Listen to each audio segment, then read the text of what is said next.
दोस्तों, सुशांत सिंह राजपूत अब हमारे बीच नहीं रहे। कल से जब से ये सुना है तब से ये समझ में नहीं आ रहा है कि कैसे रिएक्ट करूं। इरफान साहब के लिए तो हम सब कहीं ना कहीं मेंटली थोड़ा प्रिपेयर्ड थे। हम जानते थे कि वो एक लड़ाई लड़ रहे हैं एक बीमारी से। ऋषि कपूर साहब के लिए भी हमें पता था। मगर 34 साल की उम्र में यूं सुशांत सिंह का हमारे बीच से चले जाना अभी भी गले से नहीं उतर रहा है किसी के भी। कहा जा रहा है कि वो काफ़ी टाइम से डिप्रेशन से गुजर रहे थे।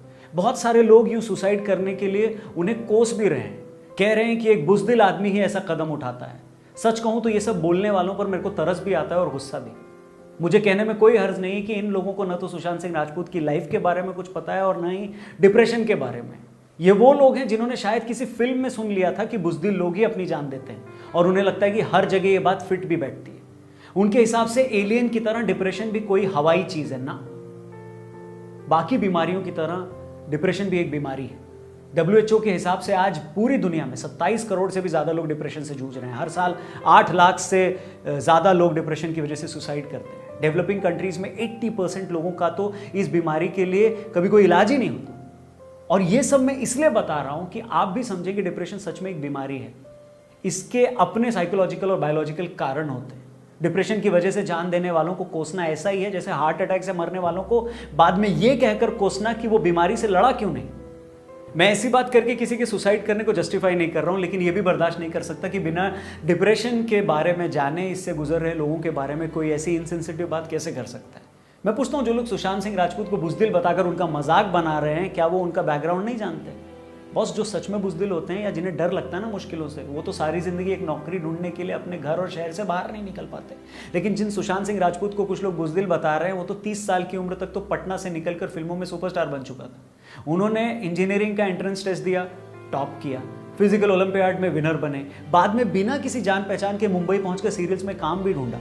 22-23 साल की उम्र में पवित्र रिश्ता जैसा सीरियल करके वो टीवी के सबसे बड़े स्टार बन गए। मगर इतने पर भी वो रुके नहीं। उन्हें और बड़ा होना था और रिस्क लेना था। वो कंफर्ट जोन में नहीं रहना चाहते थे, इसलिए फिल्मों में जाने के लिए वो ऑडिशन देने लगे।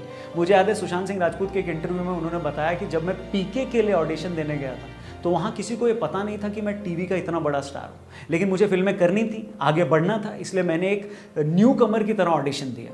मैं आपसे पूछना चाहता हूँ, एक बुज़दिल आदमी ये कर सकता है क्या? कितने टीवी स्टार्स में ये हिम्मत होती है कि वो टीवी से अपना जमा जमाया करियर छोड़कर आगे बढ़ने के लिए, इतना बड़ा रिस्क लेने के लिए तैयार होंगे? क्योंकि हमने ये देखा है कि कितने टीवी स्टार्स फिल्मों में काम करने के लिए टीवी छोड़कर गए और फिर कहीं के नहीं रहे। क्या ये सब इनसिक्योरिटीज उस वक्त सुशांत में नहीं आई होगी? वरना तो ज्यादातर आउटसाइडर्स इसी बात से खुश हो जाते हैं कि भाई चलो पटना से निकलकर बंबई जाकर टीवी में हीरो बन गए, इतना काफी है। अब ज़्यादा नहीं उड़ते हैं, लेकिन उन्हें भी शायद पता था कि लाइफ में सक्सेसफुल होने के लिए कितनी बार आदमी को नए सिरे से फिर से शुरुआत करनी पड़ती है। वरना तो हम में से ज़्यादातर लोग तो चैलेंजेस के डर से सारी उम्र नौकरी तक नहीं बदलते। दिन रात बॉस को गालियां देंगे, मन ही मन कम सैलरी के लिए रोना रोएंगे, ग्रोथ ना होने को लेकर फ्रस्ट्रेट रहेंगे, मगर कहीं जाते नहीं हैं, उसी नौकरी में पड़े रहते हैं। मगर सुशांत ऐसे नहीं थे। लगातार कुछ नया करने की उनकी भूख ऐसी थी कि स्टार बनने के बाद भी वो लगातार कुछ ना कुछ नया ट्राई करना चाहते थे। उन्होंने अपने घर में 50 ऐसी चीज़ों की लिस्ट भी बना रखी थी जिसे वो जल्द से जल्द करना चाहते थे। मैं दावा करता हूँ और कहता हूँ कि इस 50 चीज़ों में कितनी ऐसी चीज़ें जिनके बारे में आपने और हमने सुना तक नहीं होगा। हैरानी होती है ऐसे आदमी को कुछ लोग डरपोक कह रहे हैं, जिस इंसान ने अपनी पूरी लाइफ को ही एक जुआ बना रखा था, जैसे अपने हाथों से वो अपनी लाइफ की अनप्रिडिक्टेबिलिटी डिज़ाइन कर रहा हो। उसको आप लोग कैसे ऐसा कह सकते हैं? अब आते हैं उस बात पर जिसे लेकर बहुत सारे लोग अभी भी परेशान हैं। वो ये कि यार बंदे के पास पैसा था, शक्ल सूरत भी अच्छी थी, पिछले साल ही उसने छिछोरे जैसी सुपरहिट फिल्म भी दी थी, तो उसे किस बात का डिप्रेशन था? मैं लोगों की हैरानी समझ सकता हूं, क्योंकि ज्यादातर लोग तो उस दौलत और शोहरत का सपना भी नहीं देख सकते जितनी दौलत और शोहरत के साथ सुशांत ने सुसाइड कर लिया। और यही दौलत और शोहरत है जिसकी वजह से ज़्यादातर लोग डिप्रेशन में रहते हैं। यही वजह है कि हम में से ज़्यादातर लोग ये समझ नहीं पा रहे हैं कि उनके ऐसा करने के पीछे वजह क्या हो सकती है। भाई अपन कोई साइकियाट्रिस्ट तो है नहीं, मगर इतना ज़रूर हम जानते हैं कि दुनिया में हर आदमी का अपना टेम्परामेंट होता है। हर किसी का दिल चीज़ों को अपने तरीके से फील करता है। जैसे कुछ लोग अपने किसी सगे के मौत पर भी, उनके मर जाने पर भी उतना दुखी नहीं होते, जल्द ही खुद को संभाल भी लेते हैं। वहीं कुछ लोग हैं किसी दूसरे का दुख देखकर भी घंटों अकेले में रो लेते हैं। दूसरे की तकलीफ पर घंटों रोने का मतलब ये नहीं है कि वो आदमी कमजोर है, या अपनों की तकलीफ पर खुद को जल्दी संभाल लेने का मतलब ये नहीं है कि वो आदमी हार्टलेस है। इसका सिर्फ एक ही मतलब है कि हर इंसान की दुख को महसूस करने की जो इंटेंसिटी है वो अलग अलग होती है। और जो लोग ज़्यादा सोचते हैं, ओवर सेंसिटिव होते हैं, वो कभी कभी अपने थॉट्स में इतना ज़्यादा अटक जाते हैं कि खुद को ही नुकसान पहुंचाने लगते हैं, और फिर उस पॉइंट पर पहुंच जाते हैं जहां उन्हें लगता है कि बस अब वो एक गहरे गड्ढे में धंस गए हैं और चाहकर भी उससे बाहर नहीं निकल पा रहे हैं। मैं फिर से रिपीट कर दूं कि ऐसा कहकर मैं सुसाइड को डिफेंड नहीं कर रहा हूं, बस इतना कह रहा हूं कि बजाय किसी की तकलीफ सुनकर उसे खारिज करने की, हमें अपने आसपास के लोगों के लिए थोड़ा और कंपैशनेट होने की जरूरत है, क्योंकि हमें इस बात का बिल्कुल अंदाजा नहीं है कि वो किस तकलीफ से गुजर रहे हैं, उनकी लाइफ में क्या चल रहा है। इसलिए बजाय किसी को रोंदलू कहकर उसका मजाक उड़ाने की कि अरे तो हमेशा मुंह बना के क्यों बैठा रहता है या रहती है, किसी का दुखी चेहरा देखकर रास्ता बदल लेने के 2 मिनट निकालकर उससे ये पूछ लें कि उसका मूड खराब क्यों है। मैं दावे के साथ कह सकता हूं आपका ये पूछ लेना ही उसकी तकलीफ आधी खत्म कर देगा। कुछ लोगों के लिए लाइफ बड़ी खूबसूरत है तो कुछ लोगों के लिए नहीं, लेकिन हमारे बात करने से अगर किसी का गम हल्का होता है, उसकी लाइफ थोड़ी सी खूबसूरत बनती है, तो हमें ऐसा ज़रूर करना चाहिए। हम क्यों नहीं करते, आप और हम क्यों नहीं करते।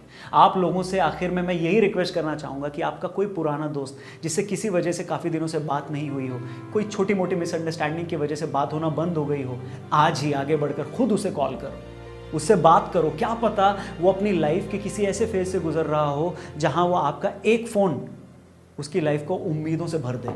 सिर्फ एक फ़ोन कॉल, उसमें अपनी मुश्किलों से लड़ने की हिम्मत आ जाए। ठीक वैसे ही जैसे अकेले में रोते किसी बंदे को आगे जाकर कोई अगर गले लगा लेता है तो रोते हुए शख्स का दुख तो कम नहीं होता, लेकिन उसे ये ज़रूर लगता है कि इस दुनिया में वो अकेला तो नहीं है।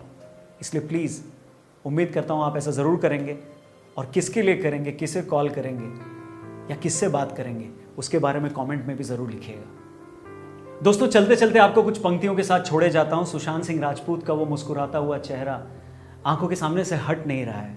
बस इतना ही कहना चाहूंगा कि हार गए तुम, मान लूं कैसे लाइफ की बड़ी लड़ाई में, छोड़ गए किरदार वो सारे अपनी ही परछाई में। नाम लिया जाएगा तेरा कुछ ऐसी अनहोनी में, अरे कल ही तो देखा था तुमको शॉट लगाते धोनी में।